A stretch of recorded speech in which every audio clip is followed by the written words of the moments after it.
साथियों, आज हम हैं पुणे में। ये विगल्स कंपनी है और उसकी पेट्सबुल जगह है जहाँ डॉग बोर्डिंग सेंटर में आया हूँ मैं। तो ये आज विजिट करेंगे और दिखाते हैं आपको कि डॉग्स के लिए कैसे ट्रेनिंग होती है, कैसे उनकी हिफाजत होती है, कैसे उनकी लिखाई पढ़ाई सिखाई सब कुछ होती है ना। ये बोलते हैं कि पढ़ने से ज़्यादा कढ़ने में आदमी ज़्यादा समझदार हो जाता है। ये हमारे कुशल साहब हैं। कैसे हैं? एकदम बढ़िया। और मैं आपको बताऊं कि ये जो डॉग्स के पीछे दीवानगी का कारण यही लोग हैं। इन्हीं ने एक डॉग दिया था हमें। आया तो शूटिंग था, बच्चा था जिसका नाम है बडी। फिर वो ऐसा रिश्ता हुआ कि वो बडी अभी हमारे घर हैं और हम कुशल जी के घर हैं। और ये कुशल जी का और पूरी ये ठाकुर अपने ट्रेनर है ना ब्रदर, पूरा नाम क्या है? सम्मी ठाकुर। और कुशल भाई, आप अपने स्टाफ से इंट्रोड्यूस करवाइएगा। ये जो आपके कुलीग हैं सब। आइए प्लीज़, आइए आइए मैम, आइए। कैसे हैं आप? जानवी जी है, वो हमारा सोशल मीडिया मैनेजर है, वो सोशल मीडिया संभालते हैं। सेम है। मनोज जी है जो ब्रांड स्ट्रेटजी टीम में है जी। फिर हमारे सीनियर ग्रूमर है जो आइए ग्रूमिंग का काम करते हैं। कैसे हैं आप? और हैंडलर टीम में से है यहाँ पे पांडुरंग। क्या था पांडुरंग? वाह, मतलब ये सर कमाल की कि आप लोगों ने कोई ट्रेनिंग की है जिसकी वजह से आप ये डॉग्स की मेंटालिटी समझने में इतने कामयाब हो पाए? मैंने खुद ने कोर्स किया हुआ है स्टार मार्क एकेडमी टेक्सास से, और मैं professional dog behaviour and trainer हूँ। वहाँ से मैंने सर्टिफाई किया। 3 महीने का कोर्स था प्रॉपर। वहाँ पे रह के हमें डॉग्स ट्रेन करने थे। हमारी प्रॉपर एवरी मंथ एग्ज़ाम होती थी और बहुत स्ट्रिक्ट थी एग्ज़ाम। तो मेरे साथ सारे आर्मी, नेवी, सारे वो सब लोग थे जिनके साथ मैंने ये ट्रेनिंग की थी। ये आपके पर्सनल है? ये मेरी पर्सनल है। She is melody set. ये इसको हाँ बिल्कुल, इससे एज थेरेपी डॉग ट्रेन किया गया है। मैं इसे स्कूल्स, कॉलेजेस, कॉरपोरेट्स में लेके जाता हूँ। अच्छा। लोगों को पेट करने के लिए, फ़ोटो निकालने के लिए, और बच्चों को एंटरटेन बच्चों को। और मेरे सेशंस होते हैं बच्चों के साथ एनिमल वेलफेयर एंड राइट्स के, फिर how to be in and around dogs, ताकि so that they don't get bitten. Societies में सेशंस होते हैं। फिर कॉरपोरेट्स में होते हैं कि काफ़ी कॉरपोरेट्स वाले होते हैं जो बोलते हैं कि हमें डॉग लेना है बट हमें टाइम नहीं मिलता। तो फिर वो कैसे प्लान कर सकते हैं कि डॉग लेके भी डॉग लेके फिर हम अपना नॉर्मल रूटीन भी साथ में ले सके। तो ऐसे मेरे सेशंस होते हैं काफ़ी। सर, अलग अलग मानसिकता के डॉग्स जो बोलना नहीं जानते, जो पहचानना नहीं जानते, लेकिन इमोशन उनका पकड़ के कैसे समझ पाते कि इनसे दोस्ती का हाथ पहले कैसे बढ़ता है इनकी तरफ, ये सबसे बड़ी मिस्ट्री है।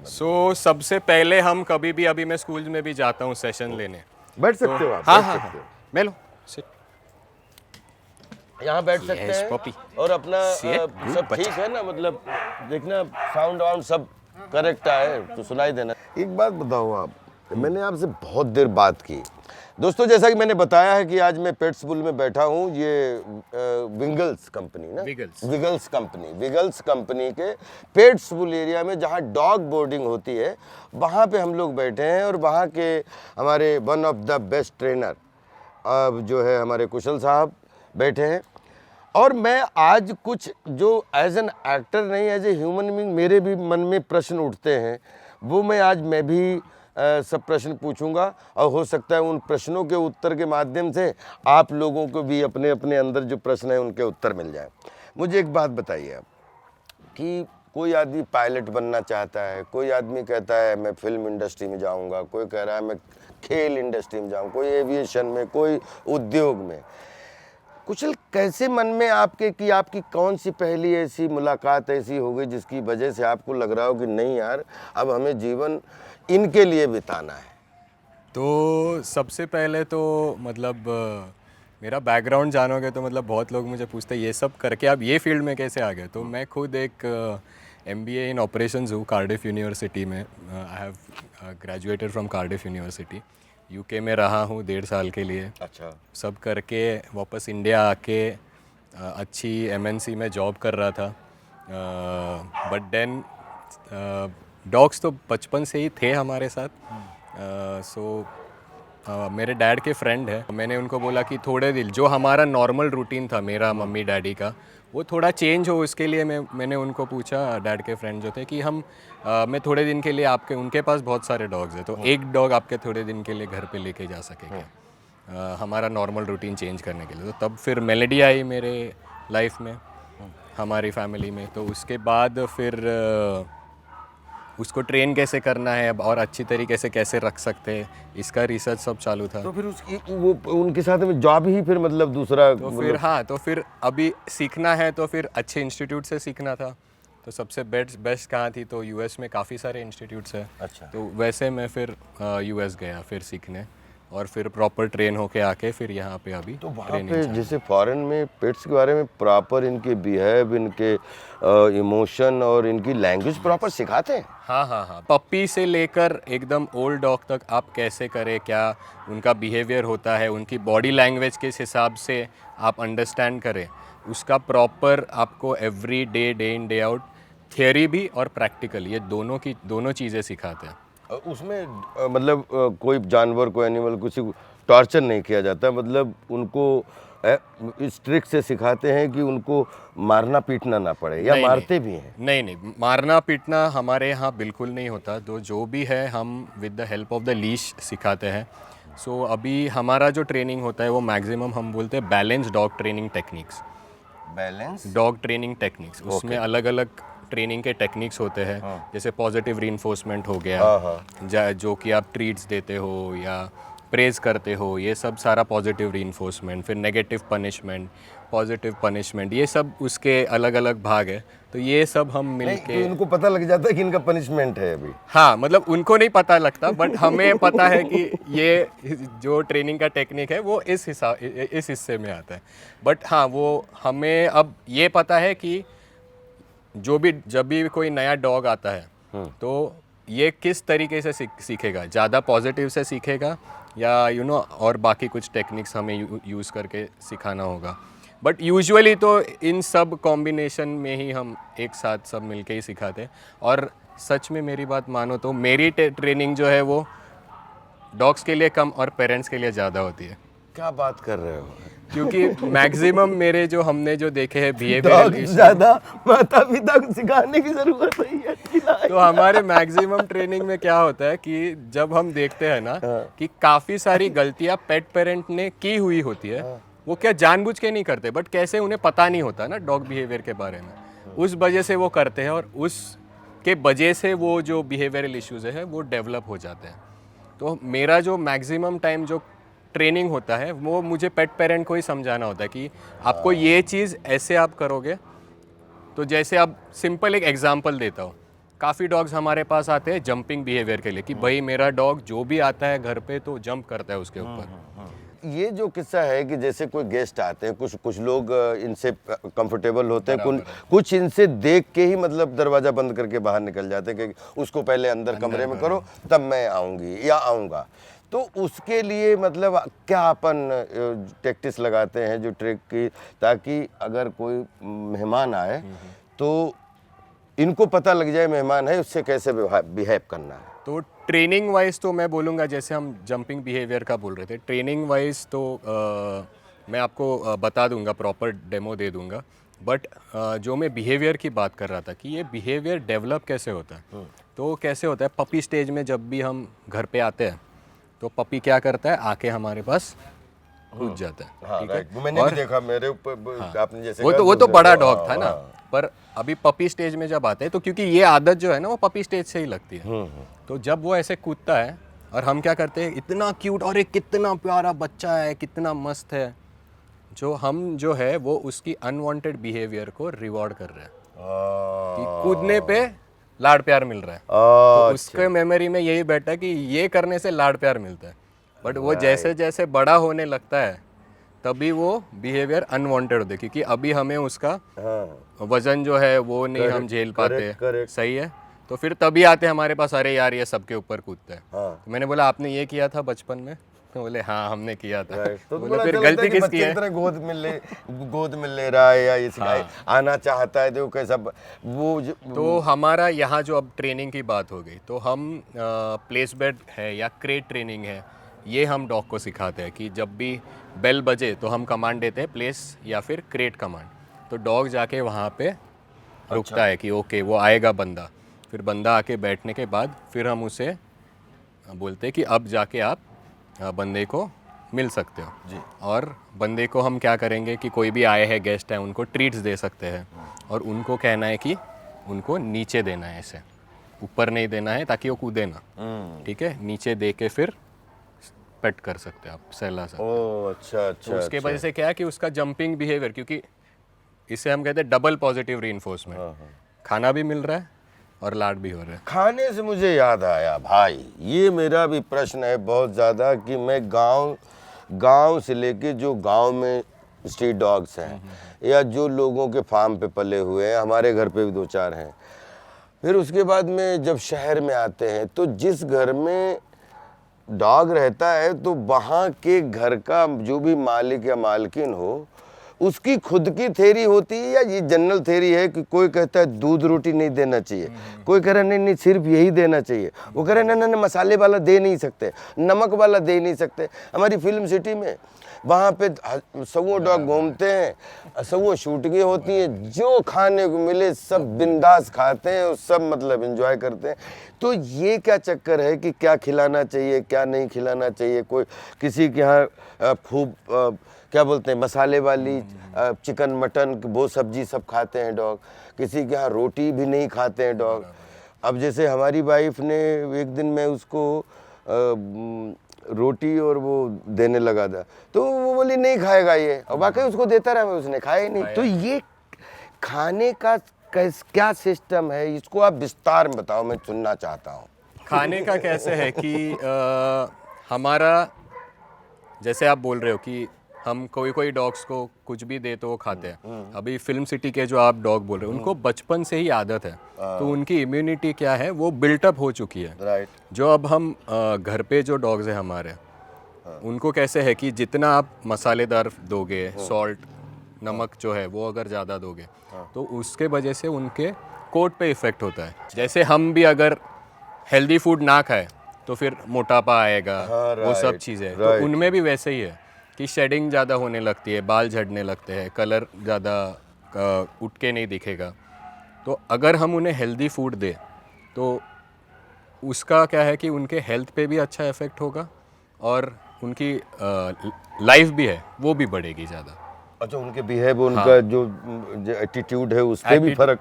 एटीट्यूड भी हाँ थोड़ा बहुत, आई कैन से कि हाँ थोड़ा बहुत हो सकता है।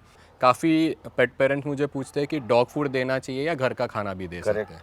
तो हम कहते हैं कि जब तक उसका ग्रोइंग स्टेज है, जैसे 12 मंथ्स टू 14 मंथ्स हो गया, जब उनका ग्रोइंग स्टेज है तब आप उन्हें डॉग फूड दीजिए, क्योंकि उसमें सब रिक्वायरमेंट जो उनको ग्रोथ के लिए लगती है वो उसमें बराबर विटामिन हाँ सब उसमें एक ही फूड पैकेज में होता है।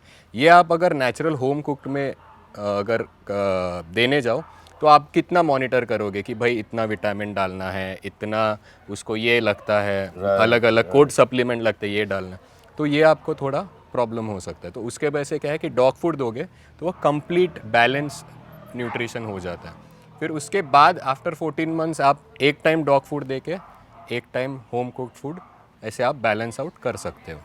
तो वैसे डॉग्स को मसाला और नमक इन सब से दूर रखना चाहिए ये? जितना हो सकता है हाँ, घर के डॉग्स के लिए तो डेफिनेटली उनको दूर रखना चाहिए, क्योंकि हम कैसे बचपन से अगर आदत हो, काफ़ी डॉग्स होते हैं जो बचपन से ही दूध चपाती खा रहे हैं, तो उनको आप डॉग फूड दे दोगे तो उनको तकलीफ हो जाती है।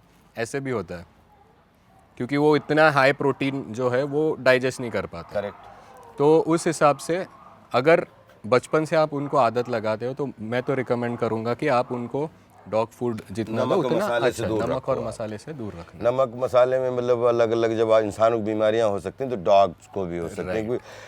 वैसे मुझे ये अच्छी बात लगी आपकी कि डॉग्स भाई अगर स्ट्रीट डॉग है तो उसको तो जो मिलेगा वो खाएगा वो तो सही है। वो ये एक चीज़ आप ये बताइए, जैसे पेट खराब होता है या इनको बीमारी कोई हो जाए, तो कुछ चीज़ें होती हैं जैसे यहाँ चोट लग गया तो पता लग गया कि यहाँ चोट लगी बराबर है। है।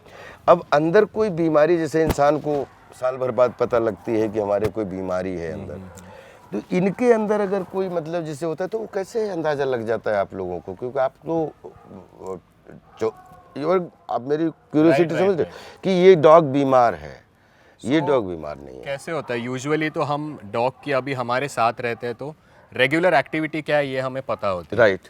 तो जैसे हम पपी कैंप करते हैं। सो पपी कैंप एक मेरे 4 सेशंस होते हैं जिसमें मैं प्रॉपर डॉग बिहेवियरल इश्यूज़ कैसे ना हो उसके ऊपर बताता हूँ, और बाकी भी काफ़ी सारे पपी स्टेज में आप क्या क्या बेसिक कमांड्स कैसे सिखा सकते हो वो सारा भी बताता हूँ।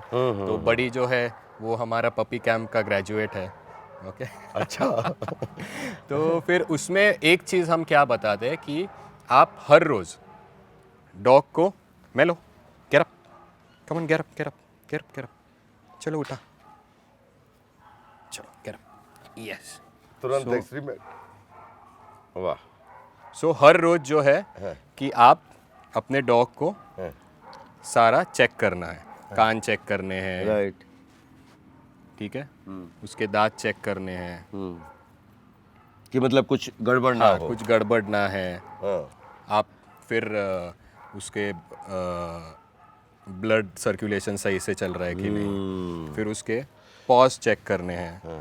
तो इसमें अगर आप इसमें हम क्या करते हैं कि पेट भी चेक करते हैं। अच्छा। कि अगर कुछ गड़बड़ हो कुछ हो तो आपको तुरंत वो समझ में आ जाएगा, वो रिएक्ट करेंगे कि मुझे ना यहाँ पे मतलब थोड़ा पेन हो रहा है। राइट। तो आप अगर ये रेगुलर ये अगर हैबिट रखो ग्रूमिंग का भी, तो आपको तुरंत समझ में आ जाएगी कि आज इसकी तबीयत थोड़ी नरम लग रही है। जैसे हम में भी बीमारी होती है तो हम है कैसे ना, थोड़े रेस्ट करना है, जैसे तो वैसे ही आपको इनके बॉडी लैंग्वेज से समझ में आ जाएगा कि इसकी आज तबीयत थोड़ी ठीक नहीं लग रही है।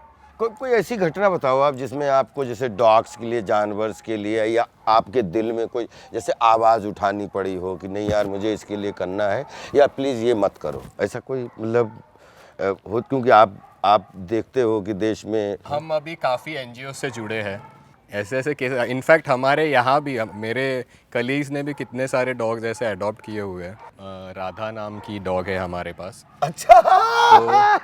राधा नाम की डॉग है। So the thing is उसका एक्सीडेंट हुआ था कहीं, और वो मतलब एकदम क्रिटिकल कंडीशन में थी। तब हमारे कलीग है वो लेके आए थे यहाँ पे। तो हमारे यहाँ पे वेट्स होते हैं, तो वेट ने सारा चेकअप करवा के, मतलब उसको जब आई थी तो उसको हेड ट्रॉमा हुआ था, तो उस वजह से वो 1 महीने तक वो देख भी नहीं पाती थी।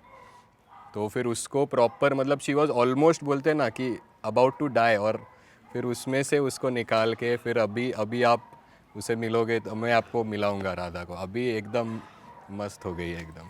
सो कमाल है, कमाल है। एंड हमारी जो सीईओ है Anushka, she is always fond like pet lover है वो। तो ऐसे कुछ भी होता है, मिल्की नाम का भी हमारे पास एक डॉग है, उसका हिप फ्रैक्चर हुआ था, वो भी यहाँ पे आया। तो ये सारे डॉग्स हमारे यहाँ ट्रीट होके अभी हमारे यहाँ है। अच्छा, सारे लोग जैसे अभी न्यू ईयर मनाने जाएं या कहीं जाएं तो अपने पेट्स जो हैं वो आपके पेट्स बिल में छोड़ जाते हैं। आप लोग जब सब छुट्टी उट्टी मनाने जाओ या कहीं शादी पड़ जाए, फिर आप किसको भेजते हैं इन सब का ख्याल रखने के लिए? आपकी टीम? तो हमारा वही होता है कि जब बाकियों की छुट्टियाँ होती है तब हमारे लिए काम ज़्यादा होता है। बट हमें यही चीज़ पसंद है, हमें अच्छा लगता है इन सब में रहना, तो ऐसे काम नहीं लगता अभी हमें। राइट। तो वही एक मज़ा है। आपको कितने 10 साल हो गए इनके साथ? मुझे पेट इंडस्ट्री में प्रॉपर 7 साल हो गए। ट्रेनिंग में अभी 3 साल से ट्रेनिंग कर रहा हूँ। आप ये देश दुनिया के लोग हैं, अपन सब ह्यूमन बीइंग जो बोलते हैं, आप इनके लिए ये जानवरों से बिहेव को लेके, संस्कार को लेके, कोई जानवर किसी इंसान पे कभी हमला करता है, या अगर 1% बीमार ना हो, बौरा ना गया हो, या कोई मतलब ऐसी कोई स्पेशल कोई घटना ना हुई हो। घटना ना हुई हो? यूजुअली तो कैसे है कि डोमेस्टिकेट करने के बाद सारे डॉग्स जो है ना, काफ़ी कम इंस्टेंसेस पे ऐसा होता है कि वो एक्चुअली अटैक करना चाहते हैं। यूजुअली तो डॉग्स का कैसे होता है, वो ह्यूमंस के साथ इंटरैक्ट नहीं करना चाहते, वो अटैक नहीं करना चाहते। राइट, बट फिर सिचुएशन क्या है उसके ऊपर डिपेंड होता है। Correct. There are 10 different types of aggression अच्छा, इन डॉग्स। 10 तरीके के अलग अलग टाइप ऑफ नहीं एग्रेशन। प्लीज आप बताओ, यही तो सुनने वाली बात तो है। अभी मैक्सिमम जो डॉग बाइट्स जो होते हैं हम जो देखते हैं ना, वो होते हैं ड्यू टू फियर एग्रेशन कहते हैं हम। Fear aggression. सो फियर एग्रेशन में क्या चीज़ होती है कि डॉग को लगता है कि ये बंदा मुझे कुछ करेगा, हाँ, उसके पहले ही वो, हमला क्योंकि कर वो दें। खुद कंफर्टेबल नहीं होता, तो उस वजह से वो मुझे कुछ करने के पहले ही मैं इसे काट लेता हूँ। तो इसके हम कैसे कहते हैं कि ये हम फिगर आउट कैसे करें कि इसको फियर एग्रेशन है, तो इसको अकेला छोड़ दो। तो वो डॉग पहले क्या करेगा, पहले दांत दिखाएगा, हाँ, आंखें बड़ी करेगा और ऐसे पीछे पीछे जाने की कोशिश करेगा। तो इसका मतलब ये है कि ये डॉग कॉन्फिडेंट नहीं है, तो हमें ऐसे सिचुएशन में डॉग को छोड़ देना चाहिए, ना कि नहीं भाई आओ आओ, जबकि हमें पता है कि वो डर के वो चीज़ कर रहा है, तो उस वजह से उसको ज़्यादा अप्रोच नहीं करना। हाँ, हाँ। तो मतलब उससे दोस्ती करनी हो तो क्या करोगे, मतलब उसका डर खत्म करोगे? डर, सो फिर हम क्या कर सकते हैं कि थोड़े खाना लेके, बिस्किट लेके उसे डाल के थोड़ा दूर चले जाना, फिर वापस आके थोड़ा और ट्रीट डाल के फिर दूर चले जाना। तो ऐसे धीरे धीरे करके आप डिस्टेंस कम कर सकते हो, ताकि उसके माइंड में ये आए कि ये बंदा जो मेरे पास आ रहा है वो मुझे खाने दे रहा है। अचानक सब लोग अलग हो गए, उसको पकड़ा हुए केब में डाल दिया, उसके अंदर की व्यथा समझ सकते हैं आप?